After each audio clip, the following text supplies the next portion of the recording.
اعوذ باللہ من الشیطان الرجیم بسم اللہ الرحمن الرحیم انک لا تہدی من احببت، اے نبی آپ ہدایت نہیں دے سکتے جس کو بھی آپ چاہیں، ولکن اللہ یہدی من یشاء، بلکہ یہ اللہ ہی کا اختیار مطلق ہے، وہ ہدایت دیتا ہے جس کو چاہتا ہے، وہو اعلم بالمہتدین، اور یقیناً وہ خوب جانتا ہے کون ہے ہدایت پانے والے، کون ہے ہدایت کے طالب، جن کے دلوں میں طلب ہے، اللہ جانتا ہے، انہی کو وہ ہدایت دے گا۔ لہذا یہ کہ یہ آپ کے اختیار میں نہیں ہے، اور یہ آیت خاص طور پر ابو طالب کے لیے، جو سن 10 کے اندر انتقال ہوا ہے ابو طالب کا، اور یہ کہ اس وقت تک کہ ایمان نہیں لائے، اگرچہ حضور صلی اللہ علیہ وسلم نے بارہا چاہا کہ چچا جان آپ ایمان لے آئیے، آپ میرے کان میں ہی کلمہ پڑھ دیجئے اشہد ان لا الہ الا اللہ و اشہد ان محمد رسول اللہ، تاکہ میں اللہ کی گواہی دے سکوں، لیکن یہ کہ بہرحال وہ دنیا سے محروم گئے۔ لیکن یہ کہ میں ادب کے ساتھ ان کا نام اس لیے لے رہا ہوں کہ حضور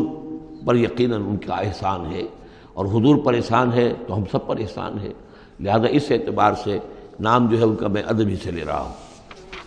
وقالوا ان نتبع الہدی معک، اور وہ یہ کہتے ہیں کہ اے محمد صلی اللہ علیہ وسلم اگر ہم آپ کے ساتھ ہدایت کی پیروی کریں، یعنی جو ہدایت آپ پیش کر رہے ہیں اگر ہم اسے قبول کر لیں، ہم ایمان لے آئیں، نتخطف من ارضنا، تو ہم اپنی زمین سے اچک لیے جائیں گے۔ یہ لفظ یہاں نوٹ کر لیجئے، یہ ایک دو مرتبہ اور بھی آئے گا، اور یہ لفظ ہم پڑھ چکے ہیں سورہ انفال میں، وَاذْكُرُوا إِذْ أَنْتُمْ قَلِيلٌ مُسْتَضْعَفُونَ فِي الْأَرْضِ تَخَافُونَ أَنْ يَتَخَطَّفَكُمُ النَّاسُ، یاد کرو جب کہ تم کم تھے تعداد میں اور تمہیں زمین میں دبا لیا گیا تھا، اور تمہیں اندیشہ تھا کہ لوگ تمہیں اچک لے جائیں گے۔ تو یہ اچک لے جانا جو ہے یعنی کسی کو ختم کر دینا، کسی کے لیے بڑی تباہی کا سامان لے آنا۔ لوگ یہ کہتے تھے کہ اے محمد اگر ہم آپ پر ایمان لے آئیں گے تو یہ پورا عرب جو ہے یہ مشرک ہے، کافر ہے، تو ہمیں تو یہ سب کے سب ختم کر دیں گے، نتخطف، ہم اچک لیے جائیں گے من ارضنا، اپنی زمین سے۔ لہذا آپ کی بات صحیح ہے، دل میں بھی ہمارے لگتی ہے، بات بھی ٹھیک ہے، لیکن یہ کہ پورے عرب کی دشمنی کیسے مول لے رہے ہیں، یہ پورے قریش کی دشمنی ہم کیسے مول لے رہے ہیں، ہمارے اندر ان کے مقابلے کی جرت نہیں ہے۔ تو جیسا کہ میں نے عرض کیا کہ کچھ لوگ تو ہوتے ہیں کہ ہر کے بعد آباد، وہ حق کے یعنی ساتھ ان کی وفاداری کا یہ عالم ہوتا ہے کہ جو ہو سو ہو، وہ اس کے لیے تیار ہے، اپنی جانیں دینے کے لیے تیار ہے، لیکن سب لوگوں کا معاملہ یہ نہیں ہوتا۔ کچھ لوگ ہیں منتظر رہتے ہیں کہ ذرا کچھ لوگ آگے چلیں، کچھ نشانات راہ بن جائیں تو پھر ہم بھی چلیں گے۔ السابقون الاولون من المہاجرین والانصار والذین اتبعوہم باحسان، وہ ذرا پیچھے پیچھے آتے ہیں، وہ دوسرے درجے کے لوگ ہو گئے۔ کچھ اور لوگ ہوتے ہیں کہ جن میں اتنی بھی ہمت نہیں ہوتی، ان کا یہ قول آ رہا ہے، وقالوا ان نتبع الہدی معک،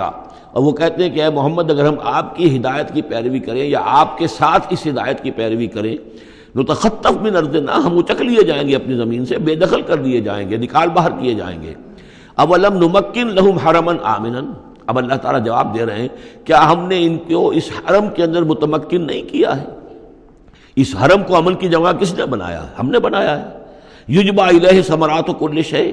اس حرم کی طرف، اس کعبے کی طرف، اس مکے کی طرف ہر چیز کے ثمرات کھنچے چلے آ رہے ہیں۔ یعنی حج کے لیے لوگ آتے ہیں تو پوری آج بھی آپ دیکھیے تو اس کا نقشہ، پوری دنیا کا پھل آپ کو مکے میں مل جائے گا،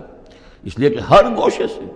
بہترین جو ہے چیزیں آپ کو وہاں ملیں گی، اور یہ ہمیشہ سے تھا، اس لیے کہ حاجی لوگ آتے تھے، جہاں جہاں سے آتے تھے وہ وہاں کی چیزیں لے کر آتے تھے۔ تو ہم نے اس حرم کی سرزمین کو تمہارے لیے امن کی جگہ بنایا، تمہیں یہاں پر ہم نے جگہ دی، تمہیں ہم نے یہاں پر تمکن عطا کیا، اس کی طرف تمام چیزوں کے ثمرات اور پھل اور میوے جو ہیں وہ کھنچے چلے آ رہے ہیں۔ رزقا من لدنا، یہ خاص رزق ہے ہماری طرف سے، اس لیے کہ ہمارے بندے ابراہیم نے اس کی دعا کی تھی کہ پروردگار میں نے اپنی نسل کو یہاں آباد کیا ہے، ربنا انی اسکنت من ذریتی بواد غیر ذی زرع عند بیتک المحرم ربنا لیقیموا الصلاۃ فاجعل افئدۃ الناس تہوی الیہم وارزقہم من الثمرات۔ اب ان کو جو ہے میووں کی شکل میں رزق پہنچا تو ہم پہنچا رہے ہیں، ولکن اکثرہم لا یعلمون، لیکن ان کی اکثریت علم نہیں رکھتی۔ وکم اہلکنا من قریۃ بطرت معیشتھا، اور کتنی ہی بستیوں کو ہم نے ہلاک کیا ہے، کتنے ہی شہروں کو کہ جس کی معیشت جو ہے وہ بڑی اتراتی تھی اپنی معیشت پر، ہماری تجارت، ہمارا یہاں کا معاملہ، ہمارا یہاں کا معاشی نظام بڑا مستحکم ہے، ان کو اندر بڑی اس کے اندر جو ہے گھمنڈ پیدا ہو گیا تھا، لیکن یہ کہ پھر وہ بستیاں ہلاک ہو کر رہ گئیں۔ فَتِلْكَ مَسَاكِنُهُمْ لَمْ تُسْكَنْ مِنْ بَعْدِهِمْ إِلَّا قَلِيلًا، تو دیکھ لو اب ان کے مسکن، ان کے کھنڈرات موجود ہیں کہ ان کے بعد اس میں رہنے والے نہیں ہوئے ان میں رہنے والے اس کے بعد مگر بہت تھوڑے سے، وَكُنَّا نَحْنُ الْوَارِثِينَ، اور ہم ہی ہوئے وارث، پوری زمین کے وارث تو ہم ہی ہیں۔